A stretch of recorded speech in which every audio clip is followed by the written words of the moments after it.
Israel. That is tamping out the Jew hatred, and it's going to spill out into horrific events like we saw on October 7th when Hamas comes over and exercises.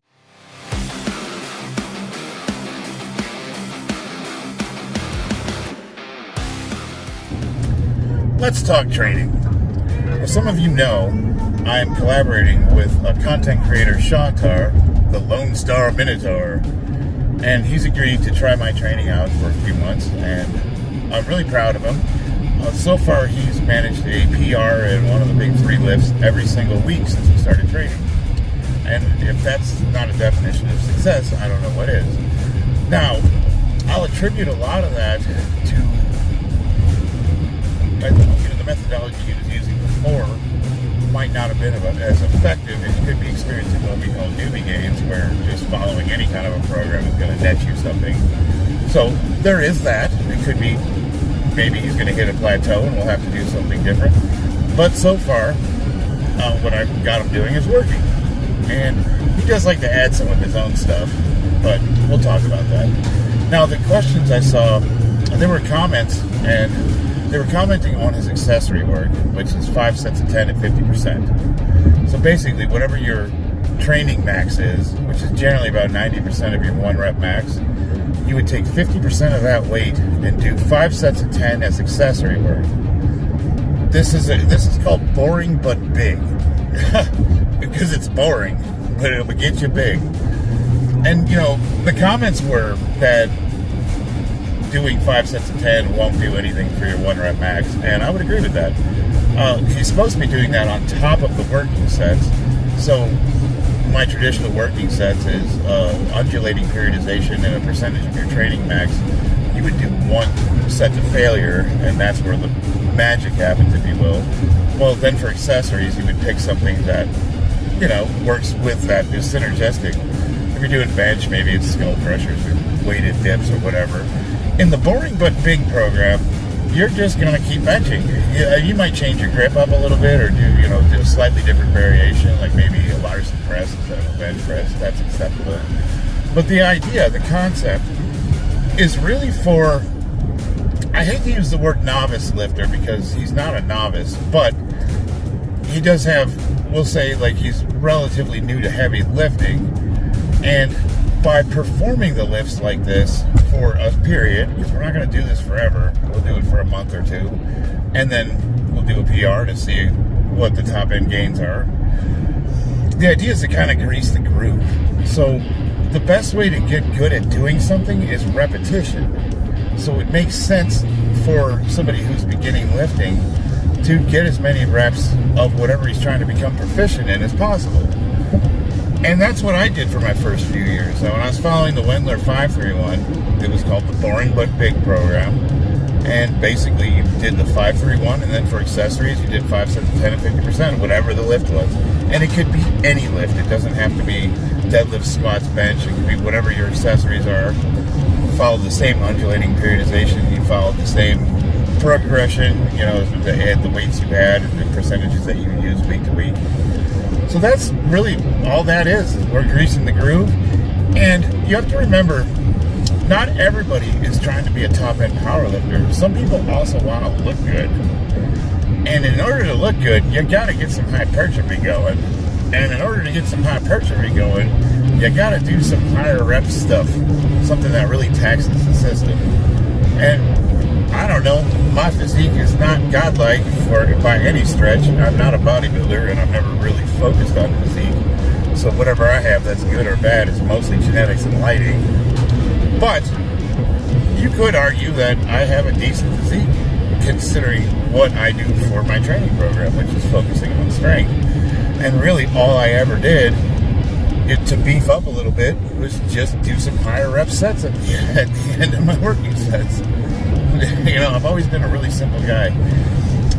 Another reason that I have him on the program I have him on is for efficiency. Now, Shantar and I both work. We work long hours in heavy industry, and at the end of the day, you're tired. You just don't want to go to the gym. You don't want to be in there all day doing tons of exercises. You want to get your work done, and you want to get out of there. So a lot of the reason why I lift the way I lift is not necessarily because it's the best program in the world, but because it's efficient, time efficient. I can get what I need done, progress, and actually make gains, and while not being in the gym all day. It's as simple as that. I've had a lot of people criticize the program that I'm doing, saying that there's a million different ways that are better, and I would hardly disagree with them. Yeah, there's a ton of different ways. Usually, if you follow any of the programs and you follow it rigidly, and you do what the program prescribes, you're probably going to have some success. A lot of these programs have been around longer than I've been alive, so who am I to say they don't work? All I'm trying to do is cut out as much as I possibly can to make it as efficient as possible, so that I don't have to spend all day in the gym, and I can actually spend time with my family or doing other things that I want to do besides lifting.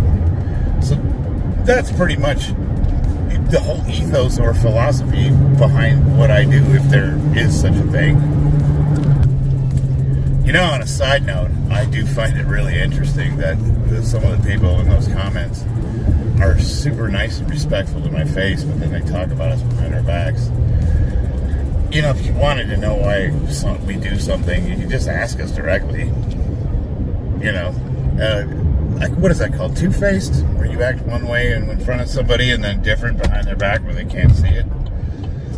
Yeah, man, that's just how men are these days, I guess. I don't know. What happened to men? I don't know what happened to us. We used to be strong, assertive.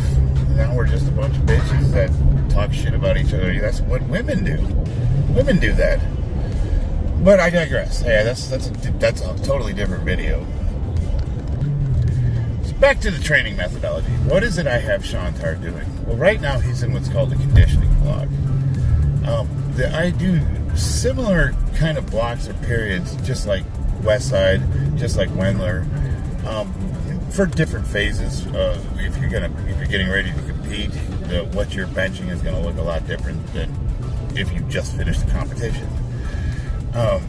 We go through periods where we do low reps, high weight, and we go through periods where we do high reps, low weight. One of the comments I read was kind of denigrating the cambered bar, which is basically a barbell that has an extended range of motion. It could be a football bar, a Swiss bar, it could be a Duffalo bar, or it could be, in my case, I have a 4-inch cambered bar. And really all I use that for is to extend the range of motion so that I can get a nice stretch of my pecs, and I'm working my shoulders and arms through the full range of motion. It's awesome for physical therapy. I'm at 49. I injured myself. I think I was 40. I don't think I was 49 yet. I was 48. I tore my shoulder, and that really, for guys our age, is usually a career ender. And because of that cambered bar, I was able to rehab the shoulder in a period of about 6-7 months. And it was a long process, and it took a lot of work doing lifts that aren't fancy or glamorous. But I'm pretty much back. I've had 3 major injuries in the last 3 years, and I've come back from every single one of them. And as far as I know, most of the guys that are talking crap don't seem like they're all that agile or physically capable. Now, they have strong lifts. They have strong gym lifts. I don't know how well they even do on the platform. But I haven't really seen too much evidence that they can do other things like, bend over and tie their shoes. I don't know. That's like a quality of life thing. I love powerlifting, don't get me wrong. But I have kids I want to play with, and I have other sports that I like to participate in. So being able to be physically active is very important to me. So it's not all about heavy lifting. And a lot of what I do personally is physical therapy related. And I don't really have Shantar doing too much of that. Basically, his program's really, really simple. We have the 3 lifts, and we follow undulating periodization. So the first week is usually about 70% of your 1 rep max for sets of 5 with 1 set to failure. The second week is somewhere in the neighborhood of 80% of your 1 rep max, and that's going to be sets of 3 with 1 set to failure. And then the third week is heavy singles, and that's going to be 85 to 90% of your 1 rep max. And you will push one set, one single, and if you can get a couple reps out of it, that's a set to failure. The accessories are 5 sets of 10 and whatever the lift is. So it's either squats, deadlifts, or bench. Simple, boring, but big, like I state. Ideally, what you'd want to do every week is switch the variation up. So if you're deadlifting, I might rotate between the trap bar, sumo, stiff leg, or conventional. If it's bench, I might change the grip. I might bring my grip in. For close grip, I might switch to the football bar, or I'll use the cambered bar. So I like to rotate those 3. Some variable of training needs to change every week so that, you don't have that repetitive motion strain that builds up after, for doing the same movement over and over again with no variation. For squat, it's real simple. You can do high bar, you can do low bar, you can do front squats, you can do split squats, you can do sumo squats, you can do regular squats, you can bring your feet in and do like Olympic style. Some little variation changes week to week, but I make sure and keep it close enough so that it translates over to my platform lift. Now, Shantar is not competing, so it's not as important for him to go all out, and he has much more variety available to him. Let's talk about some of the things that Shantar likes to do that I have not told him to do. It's not part of my program. The extra bench day he does with the slingshot, I have not told him to do that. I don't personally recommend using a slingshot for anything under, 350, 400 pounds. I don't know. I think they provide too much resistance, and so for lighter weights, I don't know what kind of work you're actually getting from that. But here's the thing. Shantar's not a competitive athlete. He's not competing. So, honestly, it's like, you gotta have some fun, and he likes to do certain things, and I don't really have a problem with it. What I like to do is I like to keep an eye on the data, so we look at his reps, and we talk every week to see what level of physical distress he's under. Is he sore? Is he injured? Is he having problems? And if he's not, and it's not hurting anything, and he enjoys it, do it. I don't have a problem with it. I just don't want anyone to get confused and think that I prescribed that, because I absolutely did not. I did tell, and this is something, if you ever want to catch a lift up, like say you're really struggling with bench, and the program I have you on calls for 1 day a week, there's nothing wrong with adding 2, sometimes 3 days a week. I know guys that bench 5 days a week for periods of time. You got to be super careful about it, and one thing you want to avoid is going heavy all of those days. So that's a case where you'd want to mix things up a little bit. You have to change the variations, you have to change the rep ranges, you have to change the amount of weight you're working with, and you have to really, really listen to your body. You got to keep track of your numbers, and you have to really be honest with yourself, because obviously, if you start doing too much, you can start backsliding. Your gains will actually go backwards. It takes about 9 days for a natural athlete to recover from a true 1 rep maximum. And we're talking true 1 rep max. So if it takes 9 days to recover from a 1 rep max, and you don't wait those 9 days, you're not fully recovered the next time you try to PR. And since you're not fully recovered, eventually you're going to invite an injury, or you're going to start losing gains. You'll start going backwards. Something to think about. According to YouTube metrics, it's highly unlikely that anybody's made it this far. So, I'm going to talk candidly. Guys, people send me the comments, and I read them. I know there's like a ton of you guys that talk crap about us behind our backs. And a lot of it's just questions you can just ask. Like if you wanted to know why he's doing something that seems a little unorthodox. We're unorthodox lifters. We respond differently.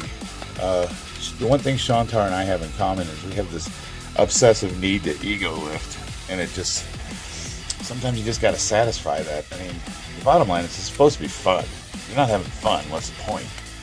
Yeah, you could, in my case, I have to be a little more rigid because I have goals for competition, but he doesn't. Let the guy cut loose. But the bottom line is, you got to hand in your man cards, guys. Look, you're talking about other grown men behind their backs, and you have all this wealth of information and comments like, oh, I wouldn't do that. That's not going to help your 1 rep max. Have you told him that? If that's useful information or you think he should be doing something different, why aren't you telling him? Otherwise, you're just talking shit behind people's backs. Like women. Women do that. I just don't understand these gossip rings. Like grown-ass men talking about other men. You guys hate people that use steroids. Why? What do they have to do with you? What does what another grown man does have to do with you in any way, shape, or form? It's like you get mad at people who are doing stuff that has no effect on your life whatsoever. Like, what do you care? What do you care what another person does for a program? What do you care what his diet is? What do you care what his weight is? What do you care what his hair color is? What do you care? What do you care? I just don't get it. I don't understand it. Nothing you guys say have any bearing on my life. It's not like I'm going to change. I read a disparaging comment and I'm like, that's interesting. But it's a conversation we could have in person if you ask, you know. But I know that's like not, you don't really care. I know that. You just want to talk crap. You want to hurt people. But it's just, I just don't get it. I don't get it, man. I was born in the wrong time. I'm an anachronism. They should have stuffed me in a box, hammered break glass that says break only in time of emergency. Because this modern man, I don't get at all. Hey, if you did make it this far, thanks for watching. Throw me a like, throw me a subscription. Have any questions? Want any training advice? Or if you have any suggestions, if you don't like something I'm doing, you think you have a better way, throw it at me. I'm always open. I'm always trying to learn. So, steel sharpens steel, baby.